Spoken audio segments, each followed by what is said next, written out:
So maybe you looked at the recently released New York State computer-based testing questions for science, and you looked at a question like this one with all these checkboxes and thought, oh my gosh, how am I going to make that appear over here in eDoctrina? Well, don't worry, we got you covered. You're in the right space. Let's see how to do it. All right, well, hello friends, it's Rick Bray with the Plick team at Broom Tioga Boses, and we're looking at how to recreate these check mark questions in eDoctrina. So the basic mechanics of it is that we're going to use one of their newer style questions called a graphic gap match question, and you will notice that is online only. Basically what you do is when you set up this kind of a question, you add some background image and then you indicate where are okay places to drop things, and then you upload the things that you want to drop and you mark which ones are correct. Now, it is best if you try to limit your distractor choices with this one, and it's not always going to work for everything, but sometimes we just get a little creative and make it work. So I'm going to take you through how I made this question from the state sampler, which you can see in this case, as of the time of this recording, it was the grade 5 Science Sampler 2 question 5. So let's see how we can recreate this in eDoctrina. There is some prep work that goes into it, and my life is a little bit easier because I'm doing this from a pre-made question, but no worries. So some prep work. You want the dropping items. So in this case, like the check mark, I could just take any picture of a check mark, but I want that specific check mark because I want it to be as close to the CBT tests as I can. So I need to get that check as a picture. The other thing that you want to do as prep work ahead of time is to have the area that you want to drop the choices on also as a picture. And the easiest way to probably get that done is by using the screenshot tool of whatever device you're on, whether it's a Mac, a Windows device, or a Chromebook. So again, I want a picture of that specific check mark. So I'm going to use the there we go, the screenshot tool on a Mac to take a picture of the checkbox. The other thing that I want to do is get a screenshot of this whole area that I'm going to be dropping my responses onto. So we'll just make sure it covers it all. Great. So that is the prep work. Again, almost every device has a screenshot tool that will work for you. If you're making the question up on your own, you may need to make like a table or take a picture and take a screenshot of that picture or whatever the case may be. But any questions, you're welcome to reach out. I'm sure we can find a way to do it. So let's see, how are we going to make this question happen? I'm going to be bouncing around a little bit between windows, but have no fear, I'll keep you along the way. So first thing, I want to add a new question. I'm just going to add one question for this case. And like we said, in terms of the type of question, I want the graphic gap match. If we break that down, what it really means, right? Graphic is a picture, gap is an open space, and match is a combination, I guess.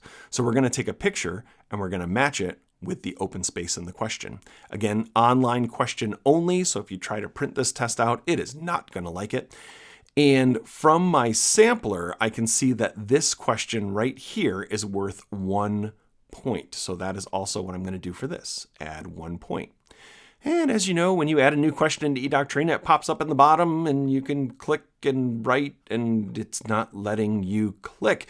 It's kind of designed that way because what they really want you to do is to go after this little pencil icon right here that says add edit question details. That gets into the full editor for the question. And we see some tabs across the top. First one we land on is general. That's pretty much the same stuff that was in the assessment when you built it. But what we really want to dig into is the question and answer tab. Now the question space here, that is where the question text will go. And then if I scroll down a little bit, I see this graphic gap interaction where I can upload the background, and then down here, I can upload the answers. So let's see, I need the question first. So I'm gonna go back to my sampler question. I'm going to highlight this text, and I notice that when I try to right-click to copy this text, it doesn't work because that's not available within the function or within the platform. So I'm going to do Control-C, Command-C, whatever you're dealing with for a machine, to copy that text. And now I'm going to go back to eDoctrina, and you may say, where'd the window go? Remember, when I clicked this icon, it popped up as a pop-up window right here, right? So it's a separate window. I'm going to paste that in. Nope, it doesn't let me paste, but Control-V lets me get there, or Command-V, depending on your system. So maybe I'm going to highlight this and just make the font a little bit larger so it's easier for the students to read. Everything is good here. So that's the question. Now I need to build that drag and drop area. So I'm going to scroll down again to the graphic gap interaction, and I'm going to click this button to upload a background, and it's going to bring up my file manager. Again, this might look a little different depending on the device you're on, but I want to go find that screenshot that was the background of what I took, which is this one. That's perfect. And we'll see that that gets uploaded here. Life is great. And then this red text right here tells me the next step. It says to left click and drag with your cursor in the desired area where you want to drop your choices. You'll see a red dashed line when you're done. So here's the catch. As of the filming of this video, it doesn't like preview the space. I just kind of have to know where I was, but it's okay. You can see afterwards that there's a red dot. I'm also hoping we'll see a change here where I can resize the box, but it really just lets me move it. So if you end up with a box that's not the right size, rest assured you can just click the little X mark and you can draw a new box. So again, what these red dotted areas represent are the spaces where I can drop my answers into in order to be graded, basically, right? They become those little gray areas on my question. The next step is to upload the answers. Now, here's what I'm thinking, right? When I look at the test, I can only check one option for the strength of the force, right? I can either check less or nope, more or the same. I can't have more than one. And same thing here with the direction of the force. It's either different or the same. I can't check multiple. So the way I'm going to build this question is having two check marks, right? So let's go here where we were, and I'm going to upload a check mark and another check mark.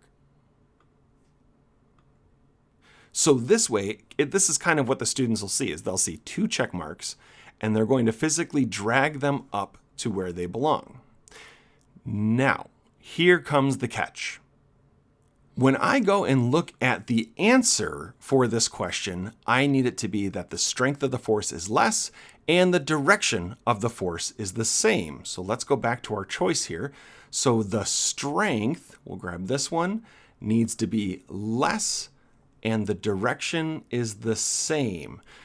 Now, because we have two images, technically the student could drag either one to either box and still be correct. This is where there is a little bit of difference and we have to think a little bit about what we're doing. What I mean, if I take these away, right? In terms of less, more, the same, the strength of the force is going to be less. The student will have two check marks that they can move. And I do have the ability to put multiple possible answers in a space. So I'm going to say they could either put this checkbox here or the second checkbox here, right? Either way, the student is going to get the correct answer. And you see when I put my cursor inside the area and scroll, it's showing me the possible answers. And when I come down here, again, either one could be a correct answer, and it should be the same as what the correct answer is. So in this case now, when I save and close, and I head back to my eDoctrina question, and let's preview online so we can see what the student sees, and flip over to question 4, I have my question text, I have the area where they can drop answers, they can drop that answer anywhere they want. They can move it from place to place. Oh my goodness. And like we said, they can put either check there or either check there. They can see that their answers are correct and life is golden. But you know it's not, because this isn't everything that was present in the question. There was also all this information. What about the passage, you say? Oh my gosh. Well, lucky for you, we have this add a passage button, and we also have a whole nother video that I'll put a card to right about here that talks about making passages that are similar to these state-released questions. So there you are. That's how we can create these checkbox questions from the New York State computer-based testing science tests and make them replicated in eDoctrina. Thank you very much for watching, and if you found this video helpful, please feel free to give it a thumbs up, and as always, you can subscribe to this channel to get updates and notification when new content like this video is posted. Thank you so much for watching.